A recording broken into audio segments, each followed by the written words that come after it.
Hello bachon, let's read the question. The question says which of the following statements is or are incorrect regarding carbon dioxide? Option A is carbon dioxide is acidic in nature.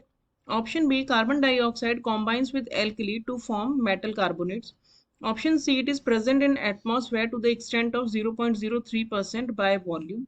Option D, none of the above. So first of all, let us check the key concept of the question. Let's discuss about carbon dioxide only. So carbon dioxide is a colorless, odorless gas, and we all know that it is present in atmosphere, and high amount of carbon dioxide can lead to global warming, greenhouse effect, which is further impacting the global warming.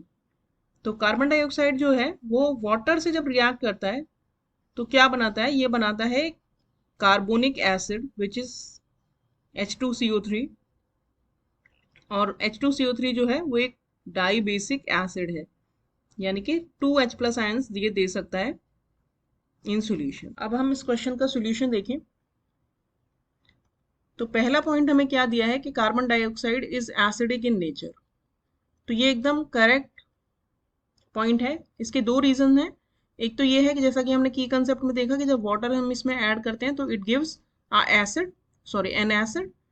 So acid दे रहा है तो obviously ये acidic है nature में। दूसरा, carbon जो होता है वो नॉन मेटल होता है, और नॉन मेटल्स के जो ऑक्साइड्स होते हैं वो एसिडिक होते हैं नेचर में, और जो मेटल्स के ऑक्साइड्स होते हैं वो बेसिक होते हैं नेचर में। तो पहला जो हमारा पॉइंट है, ए पॉइंट, दैट इज करेक्ट। दूसरा स्टेटमेंट हमें क्या दिया है कि जो CO2 होता है वो एल्कली के साथ कार्बोनेट बनाता है। एल्कली क्या होता है? The bases which are soluble in water, उन्हें हम बोलते हैं एल्कली। तो CO2 की रिएक्शन अगर हम NaOH के साथ कराएं तो क्या होगा? कार्बोनेट बनेगा, सोडियम कार्बोनेट। तो इससे ये प्रूव होता है कि कार्बन डाइऑक्साइड, और इसका रीजन ये होता है कि कार्बन डाइऑक्साइड क्योंकि एसिडिक इन नेचर होता है इसीलिए ये बेस के साथ रिएक्शन करता है और सॉल्ट यानी कार्बोनेट्स बनाता है।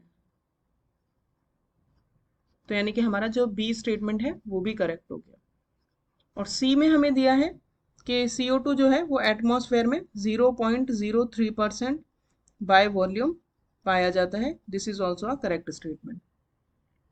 तो यानी कि हमारे तीनों ही स्टेटमेंट करेक्ट हो गया। तो इनकरेक्ट हमसे पूछा है क्वेश्चन में, तो हमारा करेक्ट ऑप्शन हो गया option D, because none of the above is incorrect.